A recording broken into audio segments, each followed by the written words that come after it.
What's going on, YouTube? Today we're going to be going over the Jubilee event. Now, I promise not to get too chummy here, but for those of you who may not know, the Jubilee event that I made in August of 2021 was actually the first ever video that was able to be monetized. It completely popped off, blew up my channel, so I was so excited covering this event again for you guys. I was like, I have to do 2 videos in one day.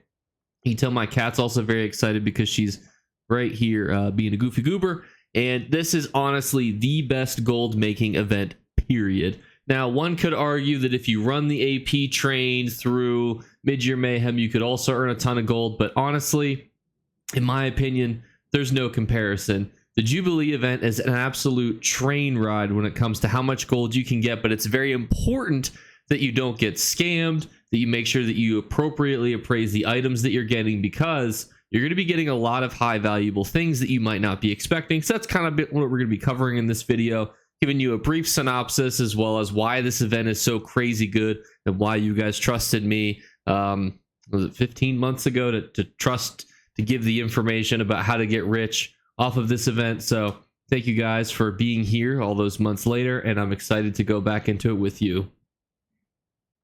So as a quick housekeeping item, just because it's not directly stated here, this event is actually going to run from the 6th through the 18th.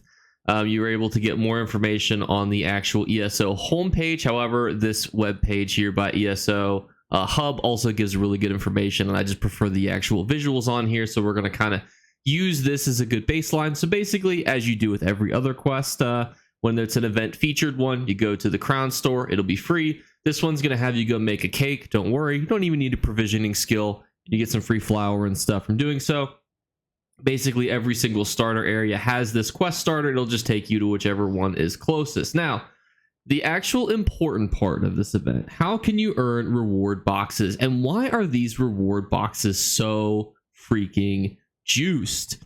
That is what makes this event different. Now, you may already be able to tell how juiced this is going to be just based on the statements that they drop from daily crafting writs, daily delve and world boss quests, daily alliance quests, daily dungeon and trial quests, and daily heights and sacrament quests. Now, you might think to yourself, well, Jake, there's only so many zones and so many PvP quests, dungeons, what do I do? Daily crafting writs, my dear son. If you farm your daily crafting writs on this event, you will become one of the richest ESO players on your server. It is so easy to farm daily crafting writs, and as we get closer to the event, I'll show you like a daily routine video. But basically, you can do them on your low-level characters, level 5s, level 10s, your 180s that you may not have fully leveled up. You could be, a non-crafter at all. You go, get your crafting certification, and then you just run your daily writs every single day, and each one is going to give you a Jubilee box. Now, you can also farm daily delve and world boss quests. That's going to really tie into those good DLC zones that I'm always hitting upon for you guys, especially ones like right now, like Galen. Absolutely phenomenal, but there's some other really good zones too. Even I would suggest maybe you consider doing daily heights, just because honestly, I think they're kind of fun and the rewards are pretty good. But we'll have a more in-depth daily farming video, as well as how to get into the routine of doing writs closer to the event. For those of you who don't know, but we'll also be streaming this weekend, so I can always show you guys too on stream how to get access to the writs, because you do have to go get trained and certified on a brand new character, but it's a very fast process, super fast. I promise you, it is the best thing that you can do. So what can you get from the event reward boxes? Now, here's where it gets wacky tacky. Now, obviously, we'll read the other things first. New bone meld outfit style pages, probably going to be pretty good. Probably will sell at the beginning of the event very well. Now, a common question that you guys usually ask me is, when do items like these sell the highest? The answer is at the beginning of the event and at the end of the event. Sometimes after the event has ended, these items will still sell fairly decently, but here's the problem. The reason why, when we're going into like the Undaunted Celebration event, why you see an uptick at opal pages and how much they're selling for is because people are interested in them. People are talking about them. When people talk about things, people search for them. You basically almost have to have, publicity, almost kind of like that, any publicity is good publicity, to know that these things look dope. People will look them up, and then people will look to buy them. Crafting materials, just always good. Furniture recipes, always good. Style materials, transmutation crystals, always good. Here's the big piece. I don't want to beat around the bush anymore. motif pages. Almost every single motif page is available to be gotten during this event. What does that mean? It means that motifs that are hard tied to specific dungeons that are absolutely horrible to run or really obscure methods can now be found in Jubilee event boxes, which is great for a lot of reasons. I hear you thinking to yourself, well, there's a few. The first one is that you as a brand new player could be farming on a level 10. You could do your, build me some 3 iron daggers quests, and then bam, you now have a motif that's worth over 1 million gold. It's just that simple. Because every single item is pretty much in the loot pool for motifs, you can get things that are worth millions. Now, this is the important piece of the event, is you need to make sure you're price checking any motif you get that you don't know the generic value of. There's going to be a lot of you guys watching right now who generally don't sell motifs, and this is a great time to point out that you really want to make sure that you are buying at a good price and you are selling at a good price, because there's going to be a lot of listings that are look cattywampus because people don't know what they have because they're going to be getting it randomly, which leads into the second good reason and thing that you can do during this event is you can snipe low, cheap motifs. Now, it's very hard to do this on a macro scale, but on a micro scale, it can become a little bit easier.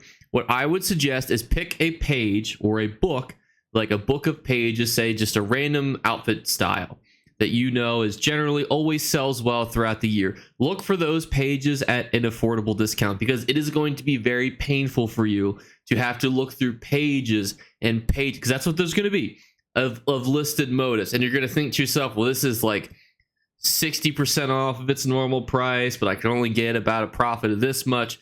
You're really going to want to look for those ones where they're hundreds of thousands of gold cheaper, snipe them off the market, and then be able to go on and go forth. I always link in my description price checker apps. They are good. However, they are affected by pricing. So for example, if I sell a premium cabbage for $1,000 and then, I sell 10 of them a week, but then some schmuck, finds my cabbages on the side of the road and he sells, 100 of them. He found a turned over shipment for 10 gold each. That will affect those price checker apps. That's an important note to have is that they do not take into account time periods like this where you're going to see that mean and that median go down. So just keep that in mind when you're looking on those price checker apps, because they are not time specific. However, they do also take time to update. So it's not like day one that's going to be boom. Oh, I did not mean to just scare my cat there. I'm so sorry. But it's not like they're going to be like, boom, it's a complete plummet in price. So keep all those aspects in mind. Another great way to use this too is if you're a crafter like myself who just wants to complete crafting books and pages and books and styles and all those lovely things. It's a great time to just look to see and buy ones that you just don't have. That's another great way to use it. The next nicest piece of this event is basically all you have to do is bring out the cake, use it like every other double XP memento basically in the game. You eat it, you get some event tickets. That's it. That's all you have to do. It's super easy. It's basically free event tickets. Absolutely love it. Now that follows up the question, is there anything good here that I want? Well, we can already scrap these two things. I do not think that the group repair kits, now granted, you may want to have some of these, but I always feel like you can get a lot of these throughout the year without spending event tickets. Guild commendations, worthless. I do love the replica cake, but that's just me. The fragments of the pet that you use to make the other thingamahoosin for the skin, sure, fine. What really interests me though is the Jubilee yesteryear, because this means that you're able to pull from previous years. Now, sometimes, like for example, if you're doing an event where previous years had some really juice stuff, you can save a lot of gold by getting yourself some exclusive items. So when we scroll down here, we're going to be able to see what is in the yesteryear, and you'll see that there are some pretty decent ones. However, unfortunately, some of these are also worth almost nothing. Now, whereas things like Worm Cult are fairly good, things like the Abner Tharn, Saisahan, and Lyris motifs are generally not very good. It's definitely something that you can sink into, especially if you've already been able to get the skin. However, is it certainly necessary for this event? The answer to that is no. It is definitely not necessary. Although you can see that the skin looks fairly interesting. I mean, I guess you're like part flower, you know, we've all been there. And the bone mold outfit style looks unique. It almost feels like you look like a Sith acolyte, you know, but everyone's got their thing. And then this birthday cake. I don't know who designed the birthday cake, but I love it because I feel like every single year the birthday cake looks very similar, and this looks unique. Whoever designed this, pat yourself on the back. I love you. And then you can see the past events for the other years. And yeah, you can see the other how these styles look for the styles. You can see the Lyris one. Unfortunately, it's just not very good.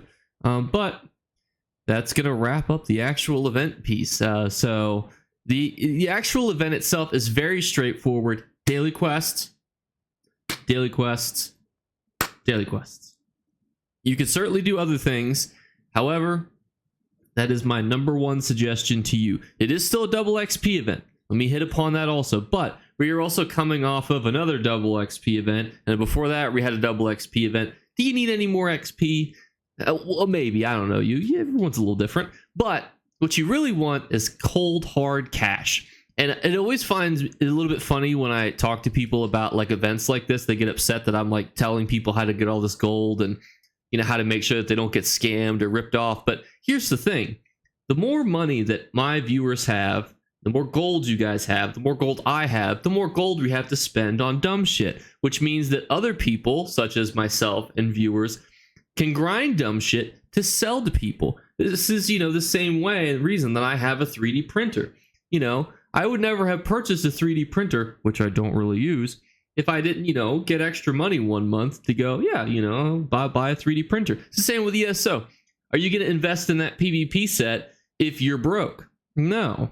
Are you going to make a new character that you can't afford? Probably not. That's why I think that the more money you have, the more money you spend, the more money other people get, the more money they can spend. It's a circular thing. If I was really smart right now, I would pull up the ESO icon, but you know, I'd rather just do a visual for you. It's a snake eating itself. This has a very specific meaning and a very specific name. However, we don't need to pull that up. You know, you guys know what I'm talking about. It's on the cover. And so it's, you know, it's like a self, you know, turning thing. We can all have hood rat shit. That's the motto for this video. That's the motto for the month. We're all going to buy hood rat shit, and we're all going to, you know, be driving around in style on our Mustang mounts, you know, with maxed out movement speed. So that is going to wrap up the video. As a quick question of the day to go into the giveaway, my question of the day is actually, what race is your favorite? Now, you can answer this however you like. However, what I do not want you to feel like you have to do is say whichever race you think is the best based on PvE or PvP. I'm much more curious about what your actual thoughts are on the race in general, regardless of how they are in the meta. And then as a quick reminder for the giveaway, we do 3 giveaway drawings. 1 will be a random comment. Every comment is entered equally. All you have to do is not get flagged as spam, I beg you, because then I have to go manually authorize it. The second one is a random subscriber. So just by being subscribed, you're entered. You're entered equally with all your friends, although if you wanted to make a second account to subscribe on, doubles your odds. But anywho, and the third one is the funniest comment. However, starting April 1st and ongoing after I do the April 1st drawing, I will be switching it from the funniest comment to my favorite comment, which granted makes it more subjective. However, you guys have wrote some very nice comments that were very sweet and heartfelt. And I was like, oh, I'd pick that. But I, you know, was kind of tied to the whole funny comment theme. So I would just pick my favorite comment. That way, whatever emotion I'm in, you know, that'll be the winner. So, again, let me know what you guys think. Favorite race, and I'll catch you guys later. Bye, guys. Subscribe to Jake Clips, or you should. I might have to pluck your eyes if you don't. Or, better yet, I'll skip rope with your entrails. Do it now. Subscribe. Ta-ta. Off with you. It is crazy to think how far we've come since August of 2021, but you guys have made it all possible, and for that, you guys know I'm eternally grateful, and I'm so happy you're here. So happy you stayed past the post outro, and I'll see you guys here at 7 o'clock for the Golden Vendor. Although granted, I have to actually edit the video after I recorded at 7 o'clock, so give me a little extra time. But I'll see you guys then. Bye, guys.